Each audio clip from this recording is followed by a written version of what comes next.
ఓం నమో వెంకటేశాయ. వైదేహీ ప్రియవల్లభం విజయినం వాతాత్మజాధీశ్వరం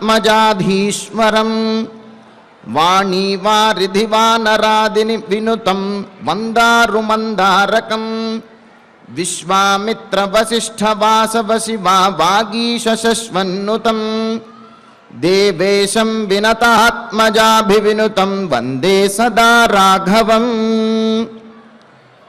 విశ్వామిత్రాది మహర్షుల చేతను బ్రహ్మాది దేవతల చేతను ఎల్లప్పుడూ పూజింపబడువాడు, వానరులచే సదా సేవింపబడువాడు, జానకీ ప్రాణనాయకుడు అయినటువంటి శ్రీరామచంద్రునికి నమస్కరిస్తూ తదభిన్న స్వరూపుడైనటువంటి ఆ శ్రీనివాసుని యొక్క దయా విశేషం చేత సమస్త మానవాళికి ధర్మ తత్పరతను సకల కార్యసిద్ధిని చేకూర్చాలన్నటువంటి సంకల్పంతో తిరుమల తిరుపతి దేవస్థానం వారు నిర్వహిస్తున్నటువంటి శ్రీమద్ రామాయణం అయోధ్యాకాండ ప్రవచన పారాయణ కార్యక్రమంలో నేటికి మనం 224వ రోజులోకి ప్రవేశించాం. ఈ కార్యక్రమాన్ని ముందుగా శ్రీ గురు ధ్యానపూర్వకంగా సంకల్పవాక్యాలను అందరము కలిసి పలుకుతూ ప్రారంభించుకుందాం. శ్రీ గురు ధ్యానం. గురుర్బ్రహ్మా గురుర్విష్ణుః గురుర్దేవో మహేశ్వరః గురుః సాక్షాత్ పరం బ్రహ్మ తస్మై శ్రీ గురవే నమః. శ్రీనివాస ధ్యానం. శ్రీ వెంకటాద్రి నిలయః కమలాకాముకః పుమాన్ అభంగుర విభూతిర్నః తరంగయతు మంగళం. అథ సంకల్పః. శ్రీమదాదివరాహ క్షేత్రే విరాజమానస్య శ్రీ పద్మావతీ జానేః అఖిలాండ కోటి బ్రహ్మాండ నాయకస్య శ్రీరామచంద్ర రూపాంతరస్య భగవతః శ్రీ వెంకటేశ్వర స్వామినః సన్నిధౌ హనుమత్ సీతా లక్ష్మణ భరత శత్రుఘ్న పరివార సమేత శ్రీరామచంద్ర పరబ్రహ్మణః పరిపూర్ణానుగ్రహేణ అస్మిన్ భువనే సమస్తాధివ్యాధీనాం నివారణార్థం భారతవర్షే విద్యా విత్త వాణిజ్య కృషి వైద్య వైజ్ఞానిక దేశ రక్షణాదిరంగేషు విద్యమానానాం ఆస్తిక మహాజనానాం సర్వేషాం సకుటుంబానాం ఆయురారోగ్యైశ్వర్య సద్బుద్ధీత్యాది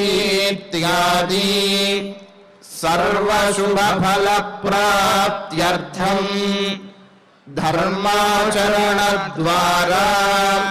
శ్రీరామరాజ్యస్య పునర్వ్యవస్థాపనార్థం ఉద్యోగార్థినాం సముచితోద్యోగప్రాప్త్యర్థం దంపతీనాం అనుకూల దాంపత్య సిద్ధ్యర్థం సంతానస్య పితృవాక్య పరిపాలనానుకూల బుద్ధి ప్రచోదనార్థం సకల కార్య సిద్ధ్యర్థం గో సంరక్షణార్థం చ శ్రీమద్వాల్మీకి రామాయణే అయోధ్యాకాండే యథాశక్తి श्लोकव्याख्यानपुरःसरम् 12 सर्गश्लोकपारायणम् तथा श्रीधन्वन्तरि मन्त्रपारायणम् च अन्योन्यसाहाय्येन आचार्यमुखेन करिष्यामहे। श्री वाल्मीकि प्रार्थना। कूजन्तं राम रामेति मधुरं मधुराक्षरम् आरुह्य कविताशाखां वन्दे वाल्मीकि कोकिलम्। श्री आञ्जनेय प्रार्थना। मनोजवं मारुततुल्यवेगम् जितेन्द्रियं बुद्धिमतां वरिष्ठम् वातात्मजं वानरयूथमुख्यम् श्रीरामदूतं शिरसा नमामि।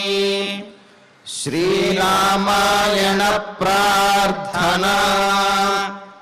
वाल्मीकि गिरिसम्भूता रामसागरगामिनी पुनाति भुवनं पुण्या रामायण महानदी। श्रीराम प्रार्थना।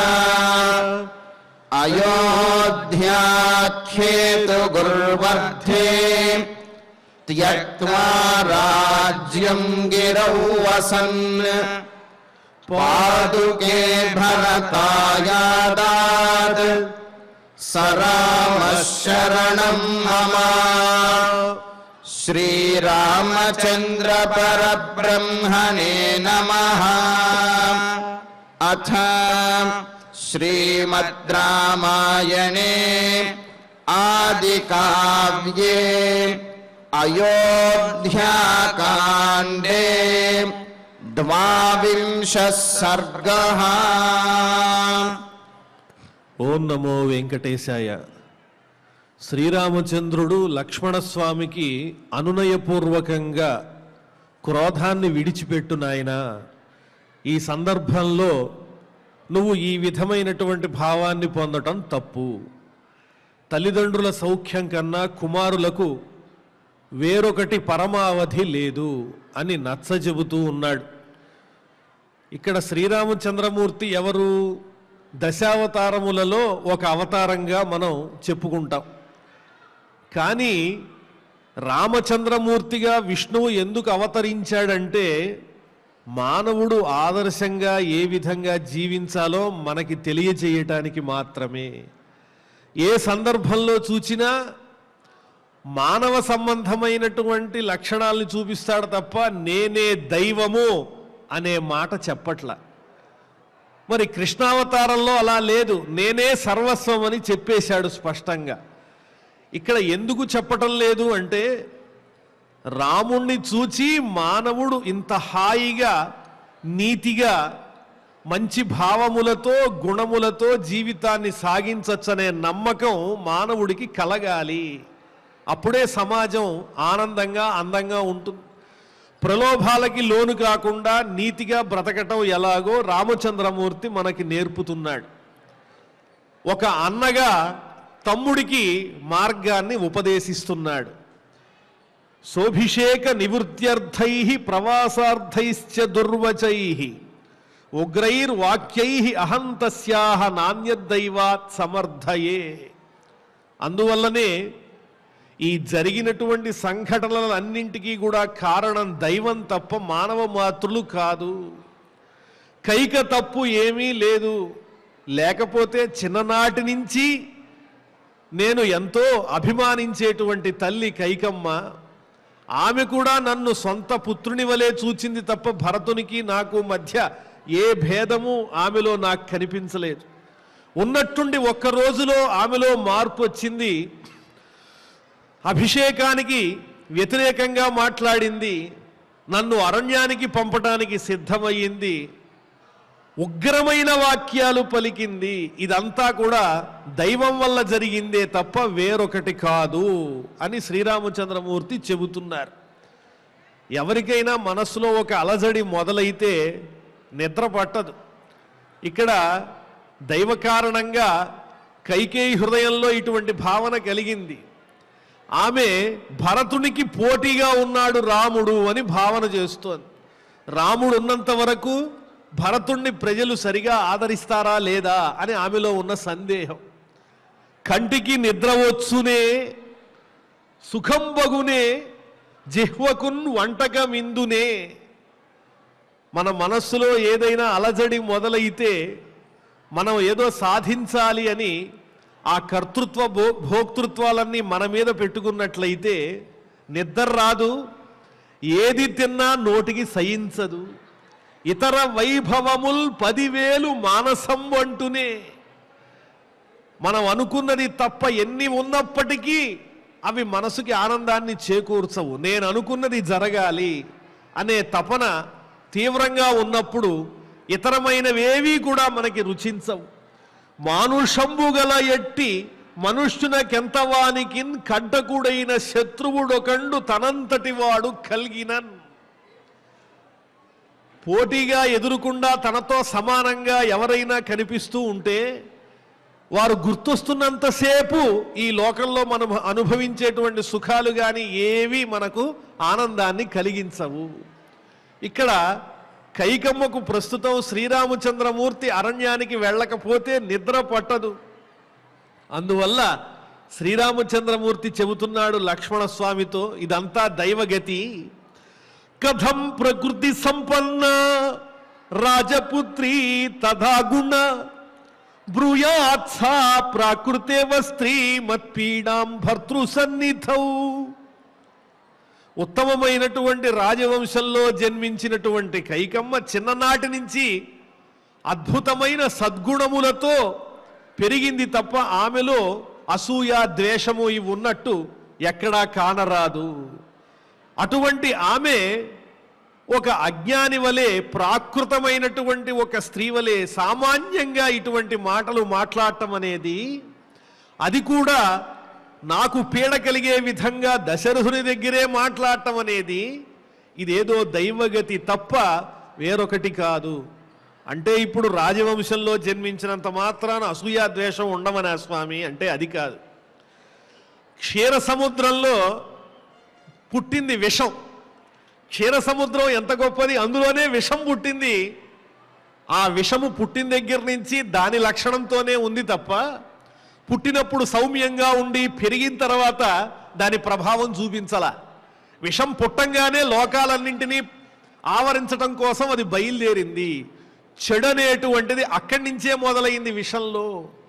రాజవంశంలో పుట్టినప్పటికీ ఆమె చిన్ననాటి నుంచి ఏ విధమైనటువంటి ద్వేషభావం కానీ అసూయ కానీ లేకుండానే పెరిగింది అని ఇందులో ఉన్నటువంటి అర్థము.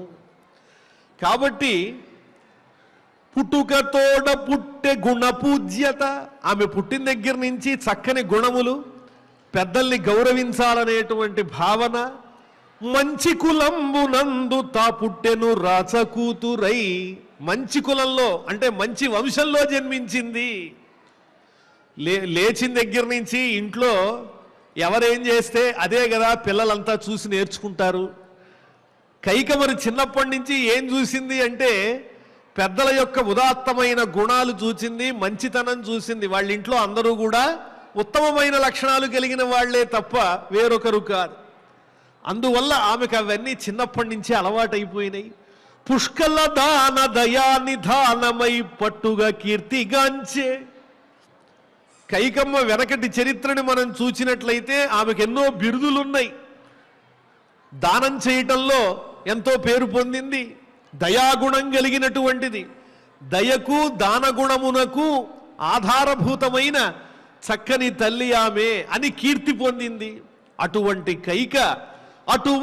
కైకయి భర్తృ సన్నిధిన్ గట్టిడి రీతి దిట్టయై కారులు నన్నెటు లోపె ప్రేలగన్. నా గురించి ఈ విధంగా భర్త దగ్గర మాట్లాడిందంటే అది తప్పనిసరిగా దైవగతి తప్ప వేరొకటి కాదు.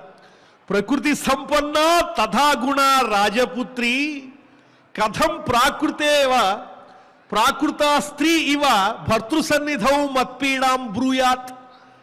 రాముడి గురించి చెడుగా పరాయి వాళ్లే మాట్లాడరు, ఇంటిలో ఉన్నటువంటి తల్లి ఏ విధంగా మాట్లాడుతుంది? యదచింత్యంతు తద్దైవం భూతేష్వపి నహన్యతే వ్యక్తంచ మయి తస్యాంచ పతితో హి విపర్యయః. అందువల్లనే మన జీవితం హాయిగా గడిచిపోతోంది అనుకున్నప్పుడే అనుకోని ఊహించనటువంటి ఏదో ఒక విఘాతమో ఆనందమో కలుగుతూ ఉంటుంది. అది ఆనందాన్ని కలిగించవచ్చు, దుఃఖాన్ని కలిగించవచ్చు. అదంతా దైవ ఘటన మాత్రమే. ఏ ప్రాణి కూడా దాని నుంచి తప్పించుకోలేదు. ఇంతసేపు చర్చ చేసి ఇదే విషయాన్ని ఎందుకండి చెప్పటం అంటే ఇది కేవలం లక్ష్మణస్వామి కోసమా? మనందరి కోసం. ఓ మానవులారా, మీకు జీవితంలో సుఖదుఖాలనేవి వస్తూనే ఉంటాయి. వాటిల్ని సమానంగా తీసుకుని ముందుకి నడవాలి తప్ప నిరుత్సాహపడకూడదు. మనం కర్మ చెయ్యాలి, ఫలితాన్ని భగవదర్పణం చెయ్యాలి అని శ్రీరామచంద్రమూర్తి ఇక్కడ మనకి తెలియజేస్తూ ఉన్నాడు. నేనే చేస్తున్నాననేటువంటి భావంతో ఏది చేసినా అది పరమాత్మకు ప్రీతికరం కాదు.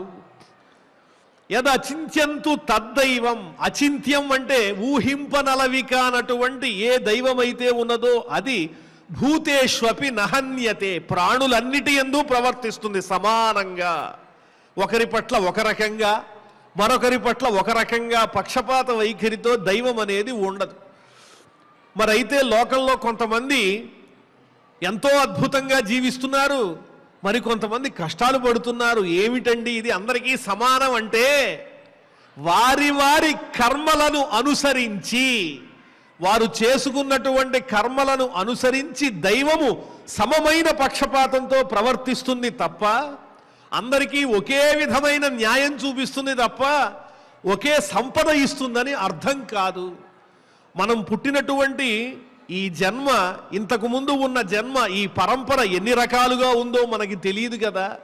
మనం పూర్వం నుంచి సాధించుకున్నటువంటి ఆ పుణ్యపాపాల యొక్క లెక్కను అనుసరించి ఎవరికి ఏ విధమైనటువంటి న్యాయాన్ని చెయ్యాలో ఆ న్యాయం పక్షపాతం లేకుండా భగవంతుడు చేసుకుపోతూ ఉంటాడు. అందువల్ల కష్టం వచ్చినప్పుడు దేవుడు లేడని, సుఖం కలిగినప్పుడు దేవుడు ఉన్నాడనే భావన తప్పు. అదంతా మనం చేసుకునే కర్మ వల్ల వచ్చిందే. దాన్నే జాగ్రత్తగా పంచి ఎప్పుడు ఏ విధంగా ఇవ్వాలో భగవంతుడు మనకు అందించేస్తున్నాడు. అందుకనే లక్ష్మణ, ఏ ప్రాణి కూడా ఊహించనలవి కాని దైవము యొక్క గతి నుంచి, కాలగతి నుంచి తప్పించుకోలేదు. అదే ఈనాడు వ్యక్తం మయి చ తస్యాంచ పతితో హి విపర్యయః. నాయందు కైకయందు కూడా, మయి తస్యాంచ, నాయందు కైకయందు కూడా వ్యక్తం స్పష్టమయ్యింది. పతితః విపర్యయః, ఆ దైవమే మా ఇద్దరి మధ్య వ్యతిరేకంగా ఈ సంఘటనని కల్పించిందే తప్ప వేరొకటి కాదు. నిజానికి మాకు ఆ జన్మ శత్రుత్వమేమీ లేదు అని చెబుతున్నాడు. యదచింత్యంతు తద్దైవం భూతేష్వపి నహన్యతే వ్యక్తం మయి చ తస్యాంచ పతితో హి విపర్యయః.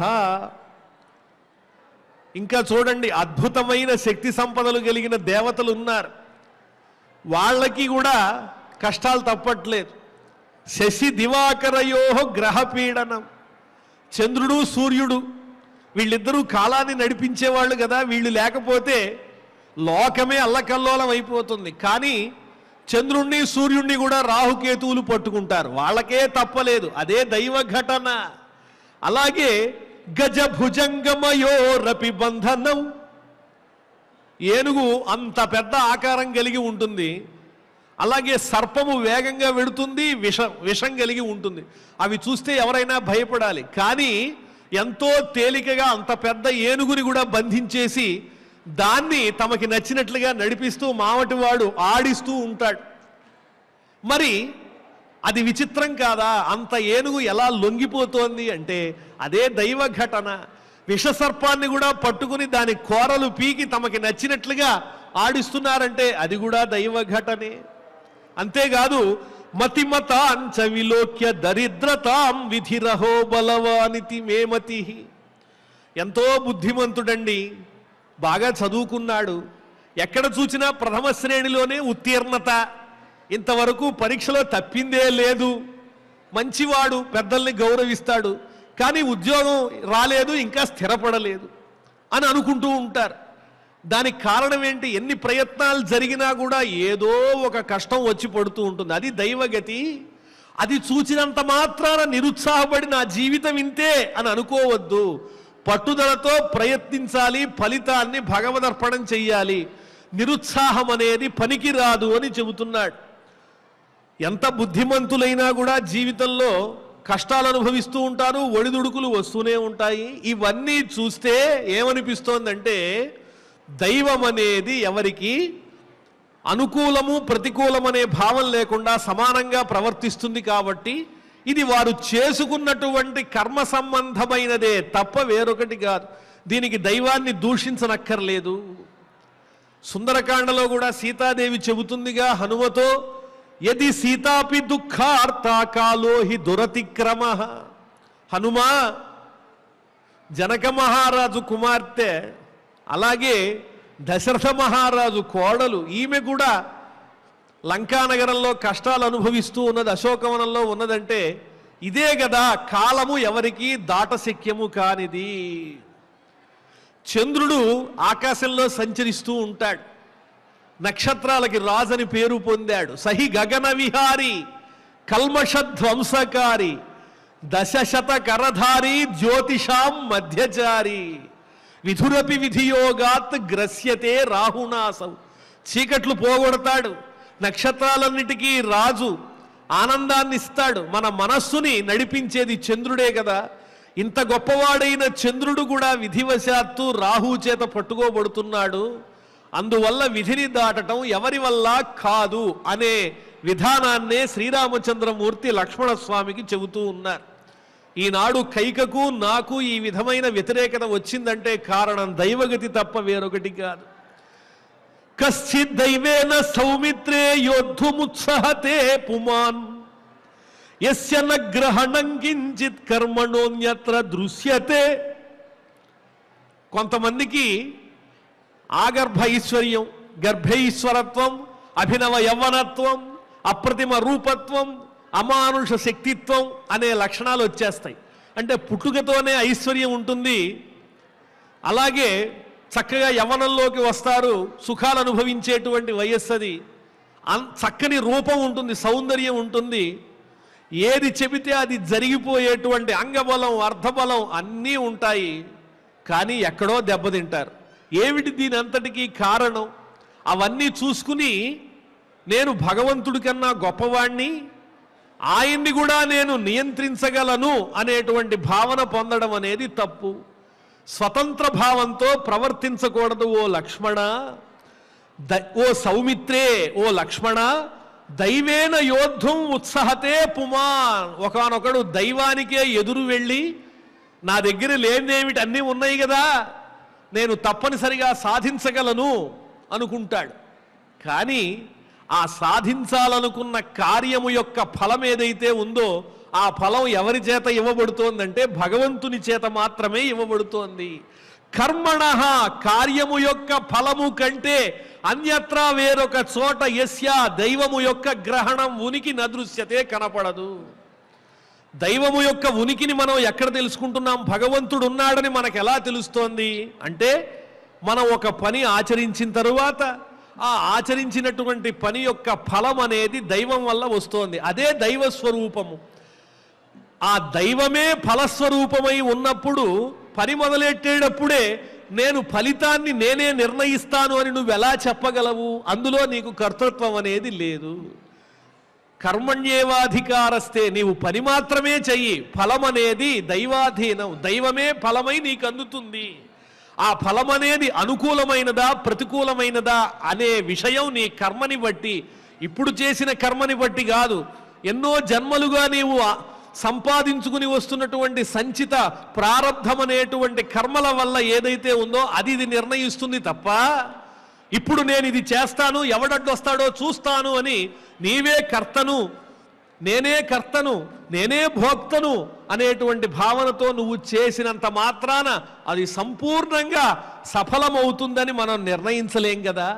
భగవంతుని యొక్క ప్రభావము ఉనికి ఎక్కడ ఉన్నది అంటే ఆ కర్మ యొక్క ఫలంలోనే ఉన్నది. ఆ ఫలమే పరమాత్మవై ఉన్నాడు. అందువల్ల నేను ఆ దైవంతోనే ఎదిరిస్తాను, దైవాన్ని ఎదిరించి నేను అనుకున్నది సాధించి చూపిస్తాను అనేటువంటి ఆ అహంకార బుద్ధి విడిచిపెట్టి కర్మని విడిచిపెట్టకుండా చేసుకుంటూ వెడుతూ ఉండాలి. ఫలితం మాత్రం భగవంతుని వల్లనే అందుతుందనేటువంటి జ్ఞానం ఉండాలి. కర్మణః అన్యత్ర యస్య గ్రహణం న దృశ్యతే. కర్మ వల్ల వచ్చేటువంటి ఫలం ఏదైతే ఉందో అదే పరమాత్మ స్వరూపము. అక్కడే భగవంతుడున్నాడు, అక్కడే మనం పరమాత్మని చూడగలుగుతున్నాము. అటువంటి దైవంతో తేన దైవేన పుమాన్ యోద్ధం ఉత్సాహతే. అటువంటి దైవంతో యుద్ధం చెయ్యాలని ఎవరైతే అహంకార పూరితులై ఉంటారో వాళ్ళు అజ్ఞానులు. కనపడని దైవంతో పోరాడాలనుకునేటువంటి వాళ్ళు అజ్ఞానులే కదా. స్వామి, నీ కైంకర్య బుద్ధితో నీ పాదాల చెంత ఈ ఫలితాన్ని విడిచిపెట్టి ఈ పని నేను చేస్తున్నాను, ఇది సవ్యంగా జరిగేలాగా నువ్వే చూడు, అంతా నీ అనుగ్రహం అనేటువంటి భావనతో చెయ్యాలి, అహంకార బుద్ధి ఉండకూడదు అని చెప్పి లక్ష్మణస్వామికి శ్రీరామచంద్రమూర్తి చెబుతూ ఉన్నాడు. కశ్చిత్ దైవేన సౌమిత్రే యోద్ధుముత్సహతే పుమాన్ యస్య న గ్రహణం కించిత్ కర్మణోన్యత్ర దృశ్యతే. ఆ తరువాత సుఖ దుఃఖే భయక్రోధౌ లాభాలాభౌ జయాజయౌ యచ్చ కించిత్ తథాభూతం నను దైవస్య కర్మ తత్. సమబుద్ధితో హాయిగా జీవితం నడవాలంటే, ఒడిదుడుకులు లేకుండా ఉండాలంటే, జీవించినంతకాలం ఆరోగ్యంగా ఉండాలనుకుంటే సుఖ దుఃఖములు, అలాగే భయము క్రోధము, లాభము నష్టము, జయము పరాజయము, ఇవేవైతే ఉన్నాయో ఇవన్నీ కూడా దైవ సంకల్పితములే తప్ప మనకు సంబంధించినటువంటి కావు. ఇవన్నీ దైవము నిర్ణయించినటువంటి కర్మయే, అంతే తప్ప మనదేమీ లేదనేటువంటి ఆలోచన కలగాలి. మనం ఒకటి తలిస్తే దైవం మరో విధంగా తలుస్తాడు.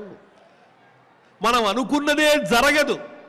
మనకి ఏదైనా జరగాలని ఉంటే అది తప్పకుండా జరిగి తీరుతుంది. ఈ రకమైనటువంటి ఆలోచన ఉండాలి. సుఖ దుఃఖములు అంటే ఆనందము కష్టము, భయము క్రోధము. భయం, ఎవరి వల్ల నాకు భయం ఉంది, ఎవరో నన్ను భయపెడుతున్నారు, లేదా ఎదుటివాడిని నేను భయపెట్టాలి, కోపగించుకోవాలి, వాడిని నాశనం చెయ్యాలి అనేటువంటి క్రోధము. లాభము, ఏదన్నా ప్రయోజనం కలిగితే ఆనందించటం, పోతే అయ్యో అనుకోవటం. ఈ భావాలతో మనకి సంబంధమే లేదు. యుద్ధానికి వెళ్ళినటువంటి రాజుకి జయం కలగచ్చు, పరాజయం కలగచ్చు.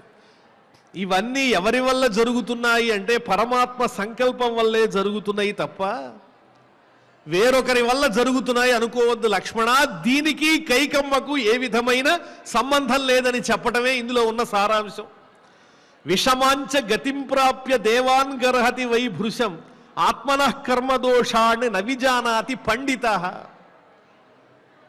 ఏదైనా మన కష్టం వచ్చినప్పుడు వాడే చేశాడండి, వాడి వల్లే నాకు ఈ దుర్గతి పట్టింది, లేకపోతే నేను అద్భుతంగా ఉండేవాడిని అని అనుకోవటం. ఏదైనా అనుకూలమైనటువంటి చక్కని ప్రయోజనం కలిగినప్పుడు నేనే చేసింది, వాళ్ళెవరూ లేదు, వాళ్ళ వల్ల నాకేం జరగల, నేనే సంపాదించుకున్నాను అని తన గొప్పని చెప్పుకోవటం. కష్టం వచ్చినప్పుడు మాత్రం ఆ దైవం నన్ను ఎందుకో ఇలా కష్టపెడుతున్నాడు అని బాధపడటం తప్ప, ఆ విషమ పరిస్థితిలో దైవాన్ని నిందించడం తప్ప తాను చేసినటువంటి తప్పుల్ని ఎవరు తలుచుకుంటారు? ఎవరైనా తమ దోషాల్ని తాముగా ఒప్పుకునేటువంటి సామర్థ్యం ఉన్న వాళ్ళు ఉన్నారా? అయ్యా నా వల్లే ఈ దోషం జరిగింది అని మనస్సులో ఎవరికి చెప్పుకోలేనటువంటి దోషాల్ని అంగీకరించగలిగేటువంటి ఔదార్య గుణం, ఉదాత్త స్వభావం ఎంతమందికి ఉంటుంది? ఎక్కడో ఉంటారు మహానుభావులు.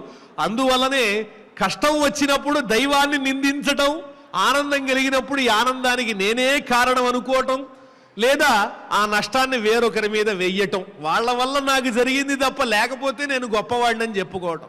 ఆత్మస్తుతి, పరనింద, ఈ రెండు తప్ప జీవితంలో వేరొకటి లేకుండా సామాన్యమైనటువంటి జీవనం గడిచిపోతూ ఉంటుంది.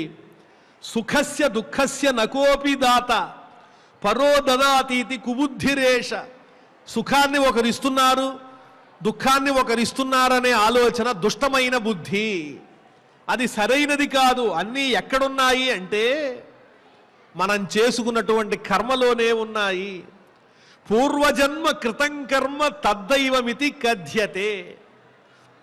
దైవం అంటే ఏమిటో కాదు, మనం పూర్వజన్మలో చేసుకున్న కర్మయే. ఆ కర్మయే మనకు దైవగతితో ఇప్పుడు వచ్చి పడుతోంది, దాన్ని అనుభవించవలసిందే. లక్ష్మణ, నేను అరణ్యానికి వెళ్ళడానికి సంకల్పించుకున్నాను. ఇది కైక వల్ల జరిగిందనో, దశరథ మహారాజు వల్ల జరిగిందనో, భరతునికి భయపడి వెళుతున్నానో కాదు. అమ్మో, నేను ఇప్పుడు అరణ్యానికి వెళ్ళకపోతే కైకమ్మ భరతుణ్ణి ఏదన్నా ఉత్సాహపరిస్తే అతడు నా మీద యుద్ధానికి వచ్చి యుద్ధం చేసి నన్ను ఓడిస్తాడు, నా వల్ల కాదని రామునిలో భయం ఉన్నదా? లేదు. అలాగని తానే రాజ్యాన్ని పొందితే ఎదిరించే వాళ్ళు ఎవరైనా ఉన్నారా? అది లేదు. ఇటువంటి సందర్భంలో నేను అరణ్యానికి వెళ్ళాలి అని నిర్ణయించుకోవటం దేనికోసము అంటే ఇది దైవవశం వల్ల కలిగినటువంటిదని నేను సంపూర్ణంగా నమ్ముతున్నాను. నాకు వచ్చినటువంటి ఈ కర్మను నేను ఆచరిస్తాను తప్ప ఆ నిందను ఎవరి మీద వెయ్యను. ఎందువల్లంటే అది దుష్టమైనటువంటి బుద్ధి. నాలో భగవంతుని యొక్క అనుగ్రహం ఉన్నంత వరకు నా ప్రయత్నం నేను చేస్తాను. సోమరిపోతనం లేకుండా నా కర్మని నేను ఆచరిస్తా. తస్మాత్ పురుషకారేణ యత్నం కుర్యాత్ అతంద్రిత. బద్ధకం లేకుండా మనం ఏం చెయ్యాలి అంటే మనకు వచ్చినటువంటి కర్మ ఏదైతే ఉందో ఆ కర్మను ఆచరించాలి. అదేంటండి అంతా దైవమే చేస్తున్నప్పుడు ఇప్పుడు మనం ఈ కర్మ మాత్రం ఎందుకు చెయ్యాలి అంటే ప్రారబ్ధ వశం వల్లనేగా మనం ఈ జన్మని ధరించాం. అది విడిచిపెట్టుకోవాలి అంటే దేని మీద సంగం లేకుండా, మమకారం లేకుండా, పక్షపాతం లేకుండా సమదృష్టితో ఈ జన్మను చక్కగా నడిపించేయాలి. భగవత్ సంకల్పంతో, భగవత్ కైంకర్య పరంగా దాన్ని నడిపించేయాలి. దేనికి కర్తని నేను కాదు, ఫలితము నాకు సంబంధం లేదు. భగవంతుడిచ్చిన ఈ జన్మను నేను జాగ్రత్తగా నడిపిస్తా. ఈ కర్మబంధం అనే దాన్ని పోగొట్టుకుంటాను, భగవద్ అనుగ్రహాన్ని సంపాదిస్తాను అనే భావన ప్రతి ఒక్కరికి ఉండాలి. కర్మని విడిచిపెట్టకూడదు, చేసేది నేను అనేటువంటి సంగము దానితో ఉండకూడదన్న విషయాన్ని శ్రీరామచంద్రమూర్తి లక్ష్మణస్వామి ద్వారా మనందరికీ తెలియజేస్తున్నాడు. ఋషయోప్యుగ్ర తపసః దైవేనాభిప్రపీడితాః ఉత్సృజ్య నియమాన్ తీవ్రాన్ భ్రంశ్యంతే కామమన్యుభిః. నేనే సాధించగలను అని అహంకరిస్తే ఏమవుతుంది అంటే పతనం ప్రారంభమవుతుంది. ఇది సామాన్యులకే కాదు, మహాత్ములైన వాళ్ళు కూడా దెబ్బతిన్న వాళ్ళు చాలామంది ఉన్నారు. ఓ లక్ష్మణ, ఋషయః అపి ఉగ్ర తపసః. మామూలు తపస్సు కాదు. ఈ సమాజాన్ని వదిలేసి అరణ్యంలోకి వెళ్ళి తపస్సు చేసి నేను ఋషినవ్వాలి, మహానుభావుణ్ణవ్వాలి, బ్రహ్మర్షినవ్వాలి అనే కోరికలతో, ఇంద్ర పదవి కావాలనేటువంటి కోరికలతో తపస్సు చేసినటువంటి మహర్షులు ఎంతోమంది ఉన్నారు, గొప్పవాళ్ళు ఉన్నారు. వాళ్ళు దైవగతి అనుకూలించక ఎన్నో దెబ్బలు తిన్నారు. దైవేనాభిప్రపీడితాః. తాను అనుకున్నటువంటి లక్ష్యాన్ని సాధించటం ఎప్పుడైతే ప్రారంభించారో ఇది పరమాత్మ సంకల్పంతో చేస్తున్నాను తప్ప నా గొప్పతనం కాదనే భావన నశించేంత వరకు ఆ ఫలితం అందదు. ఉదాహరణ ఎవరంటే విశ్వామిత్ర మహర్షి. ఆ విశ్వామిత్ర మహర్షి వశిష్ఠునితో పోటీపడి నేను బ్రహ్మర్షిని అవ్వాలి అనుకున్నాడు. తపస్సు చేశాడు, సృష్టికి ప్రతి సృష్టి చేశాడు, ఎన్నో రకాలుగా తన తపశ్శక్తినంతా కూడా వినియోగించాడు. ఆయనలో ఉన్నటువంటి అహంకార బుద్ధి పోయేంత వరకు అనేక దిక్కులుగా వెళ్ళి అనేక రకాల తపస్సులు చేసినా అనేక ప్రతిబంధకాలు వస్తూనే ఉన్నాయి. చిట్ట చివరకు అవన్నీ పోయి వశిష్ఠ మహర్షే నీవు బ్రహ్మర్షివయ్యావు అనేటువంటి చక్కని యోగ్యతను ఎలా పొందాడు అంటే సంపూర్ణమైనటువంటి సత్వగుణాన్ని, సమస్థితిని ఏనాడైతే సాధించాడో ఆనాడు ఆయన బ్రహ్మర్షిగా పేరు పొందాడు. అంటే నేను అనేటువంటి కర్తృత్వాన్ని విడిచినప్పుడే భగవంతుడికి మనం ప్రీతిపాత్రులం అవుతాము అనేటువంటి భావన ఇక్కడ చెబుతూ ఉన్నారు. ఋషయోప్యుగ్ర తపసః దైవేనాభిప్రపీడితాః ఉత్సృజ్య నియమాన్ తీవ్రాన్ భ్రస్యంతే కామమన్యుభిః. ఎంతో నియమనిష్టలు పెట్టుకున్నారు. తీవ్రాన్ నియమాన్, ఆ నియమాలన్నీ కూడా ఒక క్షణంలో ఉత్సృజ్య విడిచిపెట్టి కామమన్యుభిః, కోరికల చేత అలాగే క్రోధముల చేత కొట్టబడినటువంటి వాళ్ళై భ్రంశ్యంతే, జారిపోతున్నారు.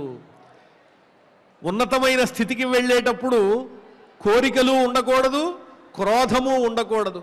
ఆ కోరికలు క్రోధము ఈ రెండు నశించేంత వరకు కూడా ఎంత ప్రయత్నించినా కూడా అది సాఫల్యము పొందదు. ఎంత నియమమైనా ఈ కామక్రోధాలను విడిచిపెట్టకపోతే ఆ వ్రతాలు నియమాలు అన్నీ నిష్ప్రయోజనములే. ప్రతిరోజు మనం చేసుకునేటువంటి పూజలు, ఎన్నో వ్రతాలు, భగవత్ సన్నిధిలోకి వెళ్ళి చేసేటువంటి దర్శనాలు, ఇవన్నీ కోరికలకు క్రోధానికి తావులేనివై ఉండాలి, సత్వగుణ సంపన్నమై ఉండాలి. స్వామి నాకేం కావాలో నీకు తెలియదా, అది నువ్వే ఇయ్యయ్యా అనే భావంతో నమస్కారం చేయాలి. కానీ ఒక వరుస రాసుకుని ఇది కావాలి, ఇది కావాలి, ఇది అయ్యిందా లేదా, ఇలాంటి భావంతో వెడితే అక్కడ కామము తీరనట్లే. ఒకవేళ అది తీరకపోతే వెంటనే వచ్చేది క్రోధం. అక్కడికి వెళ్ళడం వల్ల పని అవ్వలేదు, మరింకెక్కడికైనా వెళితే పని జరుగుతుందేమో అని మరొక చోటికి వెళ్ళడం. ఈ రకంగా స్థిరం లేనటువంటి బుద్ధితో కోరికను క్రోధాన్ని విడిచిపెట్టకుండా ఎన్ని చోట్ల తిరిగినా ఎంత చేసినా అది ఫలించదు. మహా ఋషులే దారి తప్పారు. హిరణ్యాక్షుడు, హిరణ్యకశిపుడు, లంకాధిపతి అయినటువంటి రావణాసురుడు, కుంభకర్ణుడు, వీళ్ళందరూ కూడా పెద్ద పెద్ద తపస్సులు చేసి బ్రహ్మవరాలు పొందినటువంటి వాళ్ళే. ఎందుకు పతనం అయిపోయారంటే వాళ్ళల్లో కామము పోలేదు, క్రోధము పోలేదు. ఆ రెండింటినీ విడిచిపెట్టకుండా ఎన్ని చదివితే ఏం ప్రయోజనం, ఎంత గొప్పవాళ్ళైతే ఏం ప్రయోజనం. ముఖ్యంగా వదలవలసినవి ఆ రెండే కదా. ఆ రెండూ విడిచిపెట్టినప్పుడు ఈ లోకమంతా మనకి సమానంగా కనిపిస్తుంది, హెచ్చు తగ్గులు కనిపించవు. ఎక్కడో చోట నేను గొప్ప అనిపించుకోవాలనేటువంటి భావన ఏదైతే ఉందో అది కోరిక, అది తీరకపోతే వచ్చేదే క్రోధం. నేను అందరితో పాటే ఒక మానవుణ్ణి, దైవవశం వల్ల ఈ కర్మలను అనుభవిస్తున్నాను అనేటువంటి భావన ఉన్నట్లయితే వారు జీవితంలో హెచ్చు తగ్గులకు అవకాశము లేదు. అటువంటివి జీవితంలో కలిగిన వాళ్ళ మనస్సు మాత్రం రాముడి హృదయంలాగా స్థిరంగా ఉంటుంది. వాటికి వీళ్ళు లోబడరు. కాబట్టి కామక్రోధాలు విడిచిపెట్టాలి. యోగస్థ కురు కర్మాణి సంగం త్యక్త్వా ధనంజయ సిద్ధ్యసిద్ధ్యో సమోభూత్వా సమత్వం యోగ ఉచ్యతే. యోగం అంటే ఏమిటంటే అరణ్యానికి వెళ్ళి తపస్సు చేయటమే కాదు. ఇది కార్యము మనకి సఫలమయ్యింది, ఈ కార్యము సఫలం కాలేదు, సిద్ధి అసిద్ధి, ఈ రెండిటి పట్ల నీ మనస్సు స్పందన లేకుండా నీవు చేయవలసిన పనిని దాంతో కోరిక లేకుండా చేసుకుంటూ పోతే అదే యోగమని పిలుస్తుంది, యోగమని పిలవబడుతుంది. ఆ స్థితికి నువ్వు చేరాలి అర్జున అని కృష్ణుడు అర్జునుడికి చెప్పాడు. ఇప్పుడు శ్రీరామచంద్రమూర్తి లక్ష్మణస్వామికి చెబుతున్నాడు. నేను అరణ్యానికి వెళ్ళడానికి ముఖ్యమైనటువంటి కారణం వాళ్ళో వీళ్ళో కాదు, ఇది దైవగతి వల్ల వచ్చింది. కాబట్టి ఈ కామాన్ని క్రోధాన్ని విడిచిపెట్టాలి. ఆ రెండు నేను పొందడం లేదు. నా గురువులు ఇచ్చినటువంటి అనుగ్రహం అది, తల్లిదండ్రుల యొక్క పెంపకం అది. ఒక పిల్లవాడు ఇలాంటి ఉత్తమమైన భావజాలంతో ఉన్నాడంటే దానికి కారణం ఎవరవుతారు? తల్లిదండ్రులు, గురువులే అవుతారు కదా. మరి అలా కాకుండా వ్యతిరేక దిశలో సమాజానికి ద్రోహం చేసే విధంగా సంతానం మన పిల్లలు వెడుతున్నారు అంటే అర్థం ఏమిటంటే ఆ పెంపకంలోనైనా లోటుండాలి, గురువు ఉపదేశంలోనైనా లోటుండాలి. చెడ్డ లక్షణాలు కలిగినటువంటి వాళ్ళు తల్లిదండ్రులకు చెడ్డ పేరు తెస్తారు, గురువులకి చెడ్డ పేరు తెస్తారు. మంచి లక్షణాలు కలిగినటువంటి వాళ్ళు వంశానికి కూడా గొప్ప పేరు తెస్తారు. రఘు అనే మహారాజు ఈ రకంగానే ఇక్ష్వాకు వంశంలో పుట్టినవాడు, సూర్యవంశంలో. ఇక్ష్వాకు వంశాన్ని, సూర్యవంశాన్ని రామవంశం అనరు, ఏమంటారు? దశరథ వంశం అనరు, రఘువంశం అంటారు. ఎందువల్లంటే ఆ రఘు మహారాజు చేసినటువంటి దానాలు, ధర్మాలు, పుణ్యాలు తరతరాలుగా నిలిచిపోయినాయి. కాబట్టి అంత గొప్ప పేరు వంశానికి తెచ్చాడు. కారణం ఏమిటంటే కామము లేదు, క్రోధము లేదు, అంతా భగవత్ కైంకర్య పరంగా ఏది జరిగినా అది నీ నిర్ణయమే, ఫలస్వరూపమే నీవయ్యున్నప్పుడు నిన్ను నేను జయిస్తాను అని చెప్పి పౌరుషంతో దైవాన్ని ప్రతిఘటించేటువంటి లక్షణం ఉన్నటువంటి వాడు, కర్మని విడిచిపెట్టినటువంటి వాడు నాశనాన్ని పొందుతాడు తప్ప ఉత్తమమైనటువంటి గతుల్ని పొందలేడు. కాబట్టి ఓ లక్ష్మణ, మహారుషులు కూడా ఇదే విధంగా పతనమయ్యారయ్యా. ఋషయోప్యుగ్ర తపసః దైవేనాభిప్రపీడితాః ఉత్సృజ్య నియమాన్ తీవ్రాన్ భ్రంశ్యంతే కామమన్యుభిః అని ఉదాహరణపూర్వకంగా లక్ష్మణస్వామికి హితం చెబుతూ ఉన్నారు శ్రీరామచంద్రమూర్తి గారు. ఆ విశేషాలన్నీ మనం కూడా అన్వయించుకుని ఉత్తమమైనటువంటి జీవన విధానాన్ని గడిపే విధంగా మలుచుకుందాం. కామమును క్రోధాన్ని విడిచిపెట్టేటువంటి ప్రయత్నం చేద్దాం. ఇప్పుడు ఆచార్యుల వారు ఈ శ్లోకాలన్నింటినీ మన చేత పారాయణ చేయిస్తారు. ఓం నమో వెంకటేశాయ. సోభిషేక సోభిషేక నివృత్త్యర్థైః నివృత్త్యర్థైః సోభిషేక నివృత్త్యర్థైః సోభిషేక నివృత్త్యర్థైః ప్రవాసార్థైశ్చ ప్రవాసార్థైశ్చ దుర్వచైః దుర్వచైః ఉగ్రైర్వాక్యైః ఉగ్రైర్వాక్యైః అహం తస్యాః అహం తస్యాః నాన్యద్దైవాత్ నాన్యద్దైవాత్ సమర్థయే సమర్థయే కథం కథం ప్రకృతి సంపన్న ప్రకృతి సంపన్న రాజపుత్రీ రాజపుత్రీ తథా గుణ తథా గుణ బ్రూయాత్ బ్రూయాత్ సా ప్రాకృతేవ స్త్రీ సా ప్రాకృతేవ స్త్రీ మత్పీడాం మత్పీడా భర్తృసన్నిధౌ భర్తృసన్నిధౌ యదచింత్యంతు యదచింత్యంతు తద్దైవం తద్దైవం భూతేష్వపి భూతేష్వపి న హన్యతే న హన్యతే వ్యక్తం మయి చ వ్యక్తం మయి చ తస్యాంచ తస్యాంచ పతితో హి పతితో హి విపర్యయః విపర్యయః కశ్చ దైవేన కశ్చ దైవేన సౌమిత్రే సౌమిత్రే యోద్ధుం యోద్ధుం ఉత్సహతే పుమాన్ ఉత్సహతే పుమాన్ యస్య నగ్రహణం యస్య నగ్రహణం కించిత్ కించిత్ కర్మణోన్యత్ర కర్మణోన్యత్ర దృశ్యతే దృశ్యతే సుఖ దుఃఖే సుఖ దుఃఖే భయక్రోధౌ భయక్రోధౌ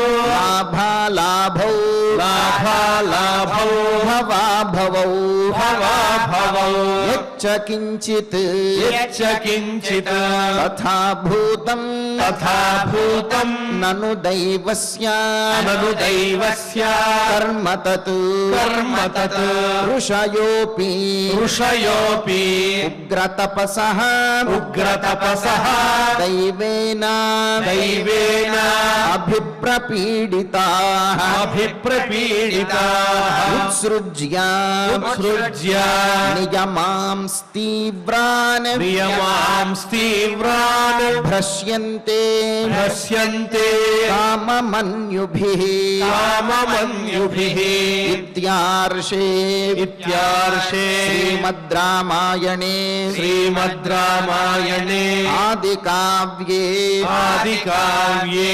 అయోధ్యాకాండే అయోధ్యాకాండే ద్వావింశే సర్గే ద్వావింశే సర్గే షట్ శ్లోకాః షట్ శ్లోకాః. ఫలశ్రుతి నుండి మంగళాంతం వరకు అందరము కలిసి పఠిద్దాం. ఫలశ్రుతిః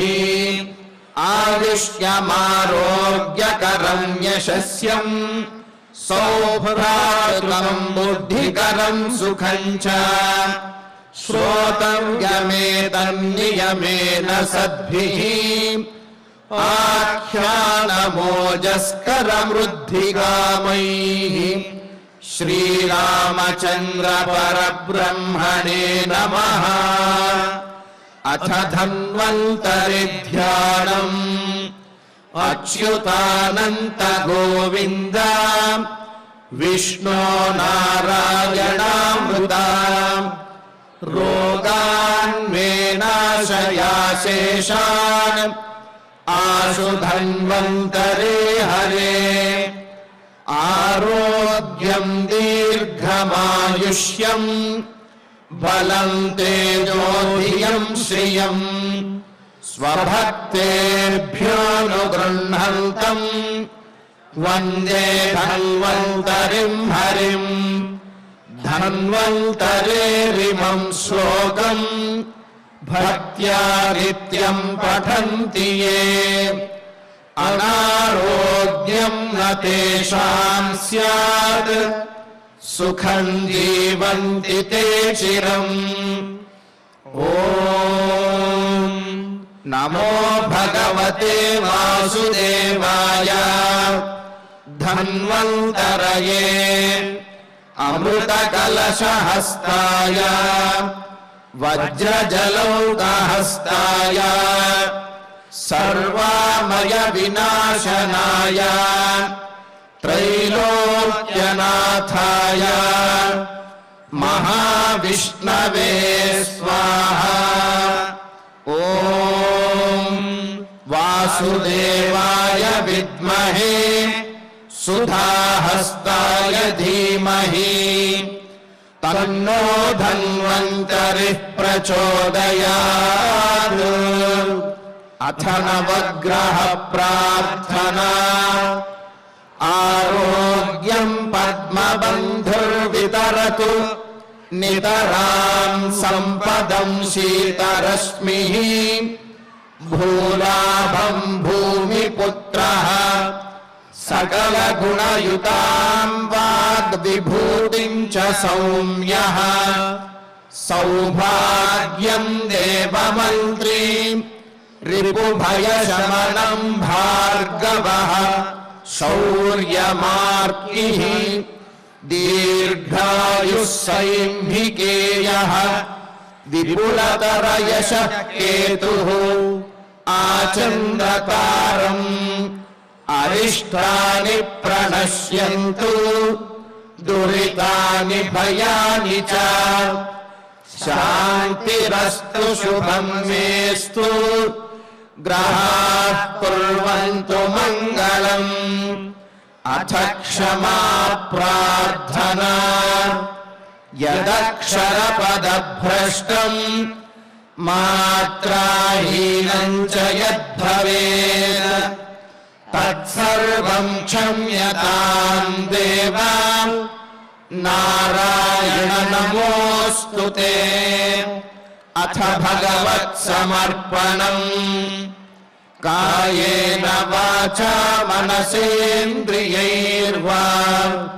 बुद्ध्यात्मना वा प्रकृते स्वभावात् करोमि यद्यत् सकलं परस्मै